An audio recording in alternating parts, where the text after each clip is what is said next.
Good day mga bro. Welcome back sa ating Umunday channel. So for today's video mga bro, may isi-share ako sa inyo. So magkakabit tayo ng busina sa ating sasakyan. So gagamitin natin yung lumang busina natin na nandito sa loob. So sayang naman hindi natin magamit. Ilagay natin sa Toyota Lease. So yun mga bro, samahan nyo ako sa ating pagkakabit. Let's go! Ito So naglagay tayo ng relay. Ito yung relay. And tumakbo dito yung fuse nya. Nilagyan natin ng fuse. Tapos diretso dito sa positive. And then ito yung relay nya. I-discuss ko sa inyo mamaya yung kung paano yung ginawa natin. So yung tatakbo tayo sa stock na busina doon. So pinagapang ko na siya. So ito na. So ito na yung wire nya. Yan yung dalawa na yun. So yun, ikabit ko na. Hindi ko na na-video. Hindi ko na napakita sa inyo mga bro. Pero di-discuss natin sa inyo. Di-discuss ko sa inyo. So ito yung galing sa 87. So mamaya iguguhit ko doon sa papel kung paano natin siya ginawa. Papakita ko rin sa inyo yung busina natin. So ito yung stock na busina, ay yung busina stock. Na-stock dyan sa loob na galing sa pickup. So ayan siya. So, dito natin siya ipipwesto sa loob nito. So ayan, tinest ko naman siya, gumagana pa siya. Ayan. So ganito lang yung diskarte niyan. So ito, itong isa pupunta ng ground. So pag nagkabit kayo dito, isama nyo na lang siyang ganyan sa ground. Then ito sa ground din, isama mo rin siya. Ito, pagsamahin mo na lang siya, itatakbo na natin doon sa relay na 87. Sa 87 na, sa relay. And then yung 86 tsaka 85, yun yung pupunta dun sa stock na busina. Yung wire stock na busina siya. Ganun lang siya. Ipapagapang nyo na siya. Yung safe, syempre babalutan nyo ng tape to. So yan, diba? Yung 30, yun na yung may fuse papunta dito sa terminal ng battery. So lalagyan nyo siya ng fuse. So meron ako dito fuse. So 10 amperes pwede na siguro. Ito 7.5 lang, pwede na to. Importante lang naman pag nag-short siya, is mapuputol to. So hindi masusunog yung natin. So yan. So pag magkakabit kayo, na-install nyo na siya dyan. Na-install ko na. Huwag nyo muna ikabit yung fuse. Hindi nyo muna ikakabit para wala pa siyang power. Okay? So doon lang magkakaroon. So ito na stop. I-fix na natin siya. Sayang hindi ko kagad kanina naisip na i-video siya. So ikakabit muna natin. So wala kasi akong tagka-video ngayon. Kaya medyo mahirap. So ihanap muna natin ang pwesto to. I-share ko sa inyo mamaya kung saan ko na i-pwesto. So ito yung busina na ikakabit natin. So ayan na, nagpwesto na natin mga brother. So naglagay ako ng bracket dito. Kasi yun yung isa. So kung makikita nyo, medyo wala naman siyang may play naman siya. Then dito naman yung isa. So dalawa sana. Ang problema, sumasabit dun yung So kaya isa na lang nilagay ko dito. Kasi pag dalawa sila dyan, nagbubundulan sila, so basag yung tunog. Ayan, nakikita nyo nagpe-play siya. Tapos dito ko na lang nilagay isa.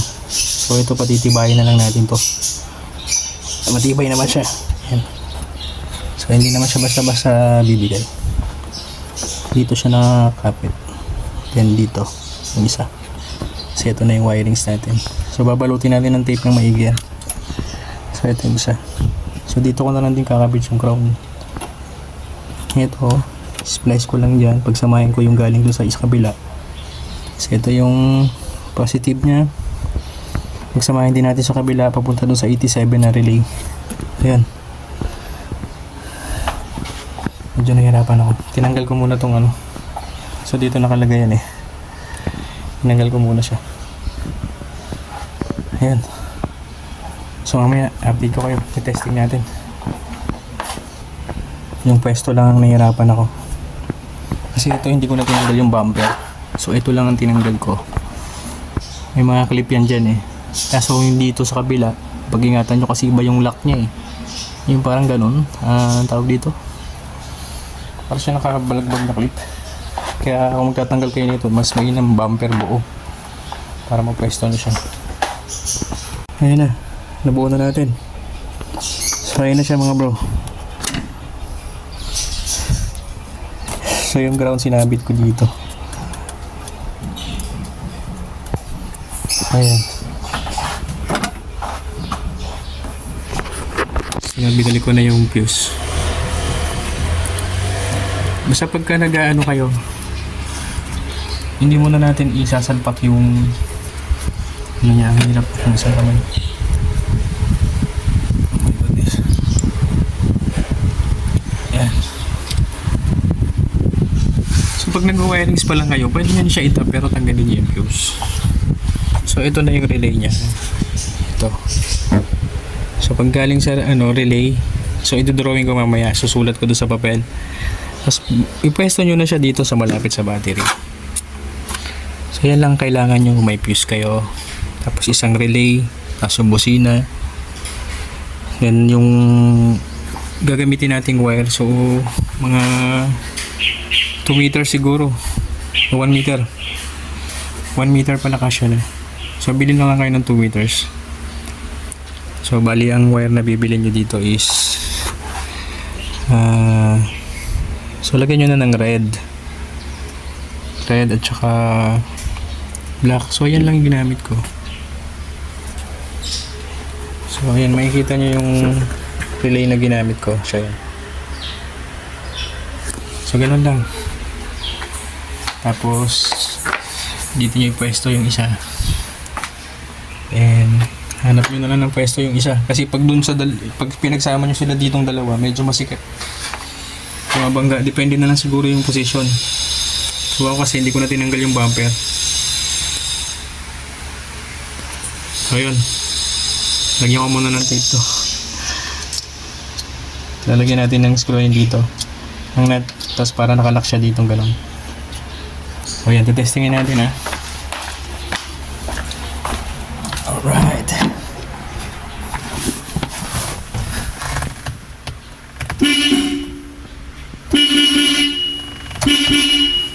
So narinig nyo.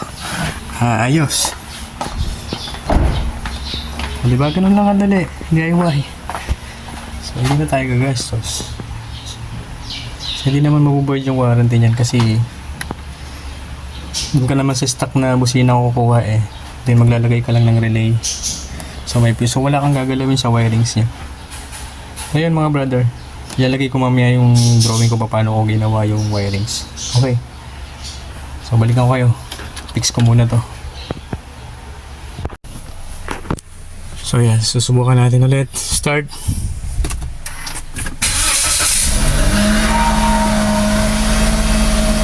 Alright, so ito, fresh pa tong Toyota namin dito. Toyota Ray. So bubusin na natin ha.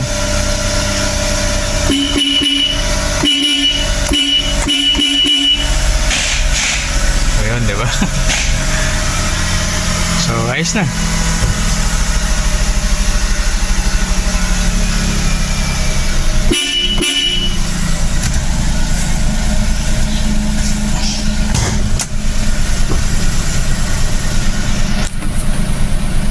Ayun, off muna natin, maingay sa kapitbahay, nakakaya naman.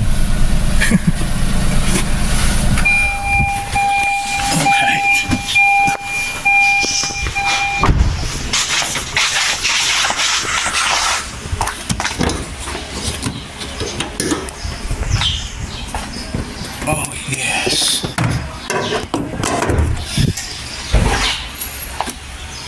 So fix naman. So So, di ba, gumana naman siya. Ito yung isa. Maganda sana kung nandito lahat. So, hindi naman siya umaalog. Walang problema yan. Yan. May play siya, may play. Pero ayos lang yan. Alright.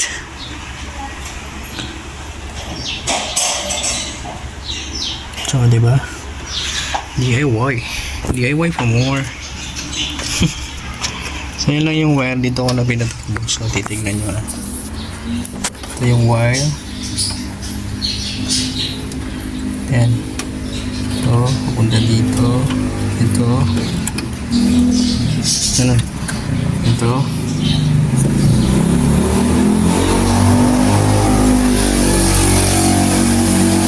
Sa ilalim. Tapos ito na siya.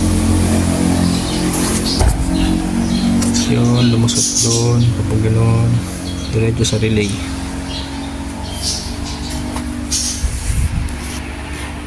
Yan.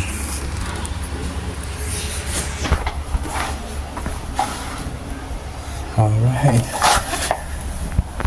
So, sayang kasi itong busina na to. So, galing pa yan doon sa pickup.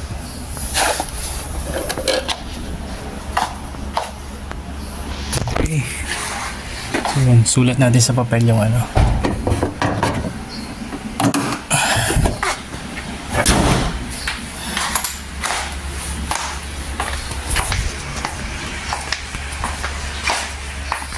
So, yun na mga brother. Iguguhit na natin ngayon yung ginawa natin doon kaganina. So, umpisahan natin sa relay. So, pasensya na kayo, hindi ako marunong masyado mag-drawing. So, ito yung relay natin. So, yan na yung relay natin. So, ang relay natin, 87, 30, at 86, 85. So, yan. May pasensya na kayo ha. Medyo mano yung drawing natin. So, ngayon, ang gagawin natin, unang gagawin natin, yung relay, di ba meron ng mga sakit doon. So, dudugtungan na lang natin siya ng mga wire. So, susukatin natin kung gaano kahaba yung distansya dun sa stock na busina natin. So, dito na tayo. Proceed na tayo. So, yung drawing natin yung busina natin na ikakabit. Kunyari, ito na yon. Ito yung busina natin na ikakabit. So, dalawa. So, meron siyang pin. Ito. Yan, di ba? So, unang gagawin natin, yung 87. So, ito yung 87, di ba? Sa relay. Kukonek natin yan dito. Tatakbo na yan dito. Yan. So, i-connect natin dito sa isa. Connect din natin dito sa isa.